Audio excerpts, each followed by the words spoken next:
Hi. This is the first review I'm filming specifically for YouTube instead of TikTok, so bear with me as I work some things out. That was my stomach. I thought this would be a great time to finally do a review on Arsenic and Adobo. And I did decide to be extra and coordinate the makeup and stuff with it. Just so you know, my cat Linus is in the video with us. He's just under the bedspread, so that lump there is him. This was actually the book that kind of served as my gateway to the cozy mystery genre. I got it when it was selected as a book of the month. It billed itself as kind of like a contemporary Agatha Christie. Didn't hurt that the main character works in her aunt's Filipino restaurant, and I am up for reading a bunch of descriptions of Filipino food.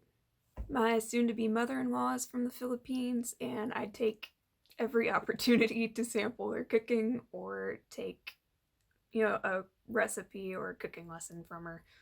If you live in the rural South like I do, there's a good chance you may not be very familiar with Filipino food or culture. I really wasn't at all until I met my fiance. I think it's great that the author found not just a way to pursue her love of writing, but also to share her culture as well as her love of cooking and baking. Before we get started, I'll also point out that if you're new to the cozy mystery genre and looking for a place to start, I think this would be great, especially if you are, in your 20s or maybe early 30s. The cozy mystery readership is described as, quote, overwhelmingly female and upwards of 40, but this is geared much more towards, a younger age. Manansala is not the only author sort of writing in this younger cropping of mysteries, but she does deviate from the cozy mystery norms a bit more than the others I've seen do. I think it's nice to see that there is a pretty diverse cast. Now, what you may or may not be comfortable with does have more profanity than a typical cozy would. Even if that's not precisely your cup of tea, I won't let that stop you from giving the book a read. I actually think the blueprint of the book is really similar to a Joanne Fluke novel. I could be wrong. I think the author drew a lot of inspiration from it. Not to say that it's unoriginal. She absolutely puts her own spin and work into the same structure, but there's a lot of parallels. I think younger readers who might be a little put off by some aspects of the Fluke mysteries will find this a lot more relatable.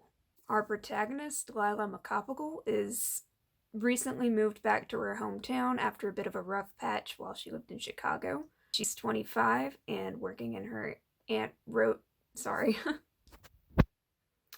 The lovable supporting cast in this book includes her best friend Adina, who works in the coffee shop next door to the restaurant, as well as her little wiener dog Longanisa, which is really cute because that's a sausage. You can see him here on the back cover too. There's also who she calls the calendar crew. Their names are April, May, and June. There are 3 middle-aged women who are regulars at her Tita Rosie's restaurant. They were also best friends with her late mother. They provide a lot of comedic relief in the book, and they're like 3 Miss Marples, really. Every good cozy has an old woman or two that just keeps the, gossip flowing.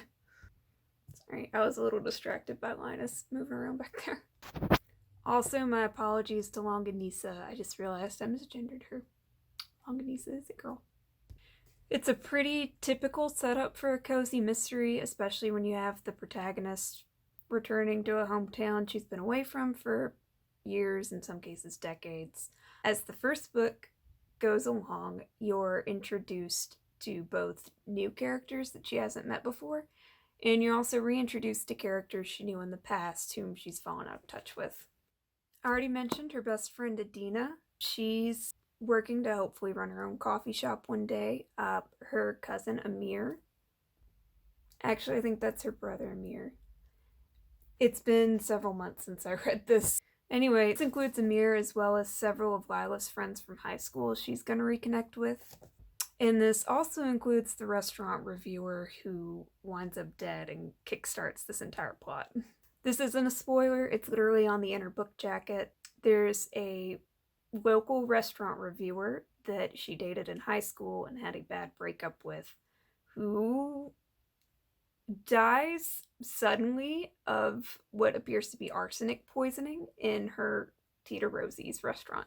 Even better, this happens while she's literally serving him dessert. As you can imagine, this creates a lot of problems for the family, with the restaurant already struggling financially, having to shut down and endure a murder investigation with Lila at the center of it is not good for their bottom line and threatens their ability to continue operating in general. So Lila's tasked not only with clearing her own name, but also in restoring the reputation of her family's business. I think Lila and the supporting characters have a really great dynamic for most of the book. The way, as I said, it reminded me of a Joanne Fluke novel. Her romantic interests include a dentist and one of the local detectives. So there's that. The book also does spend a lot of time focusing, I don't want to say focusing like it detracts from the story in the way that I think it actually does in the Joanne Fluke book I read. But a lot of the conversations happen around servings of coffee and snacks. I thought it was a clever move on the author's part to have her best friend work in Java Joe's, the coffee shop next door, because now you're able to flip between descriptions of savory dishes and specifically Filipino desserts like cassava cake over to, I guess, more traditional cozy mystery fare and a bunch of fusion treats. I could be misremembering, but if I recall correctly, Lila actually takes some of her newer concoctions like her ube crinkle cookies. I think they're a lot like what Trader Joe's sells in those boxes, if you're familiar with those. And anyway, I think she takes those to Java Joe's. And in this book, Adina actually wants them to eventually go into business together. And I think that would be a really fun development. So I thought this was a great book to kick off the series. The plot's well done. The ending, I think, had a very, millennial twist to it that I didn't see coming. And she also, while she does a lot of her own detective work, the, supporting characters are also very involved with it, which I don't always see the best balance of, so I appreciated that. And I think with that said, we can move on to some of the extras in the book. I'd like to point out that on pretty much the first page, the author explains the drug war crisis that's happening in the Philippines right now due to the authoritarian leader Duterte. She includes several resources where you can learn more about this, and I highly encourage you to do so. I also thought it was really great that there's a glossary with a pronunciation guide at the beginning of it, especially since you're introduced to a lot of new Filipino food words. I knew some of these going in, but most of them were new to me. This glossary is written for words in Tagalog, but I'll point out that the Philippines actually has over 120 native languages. Tagalog is used alongside English as sort of a lingua franca. For example, my fiance's mother speaks English, Tagalog, and also Visayan. So, the more you know. At the back of the book, we get recipes for Lila's ube crinkles, which I mentioned earlier, as well as salabat spiced banana bread, which salabat is a ginger tea. Now I'm going to struggle on this one. Lola Floor's Minatamis Nabao. That is coconut jam, and I'm sure I butchered that. There's also a recipe for chicken adobo, but Book of the Month sent out a bunch of copies missing the last page of that, and I don't want to dig around for the PDF they sent me, so sorry, having phone holder issues.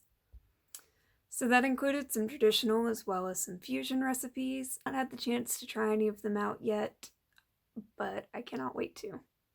While I'm still missing some of the ingredients you need, I did finally pick up some ube flavoring and pandan flavoring.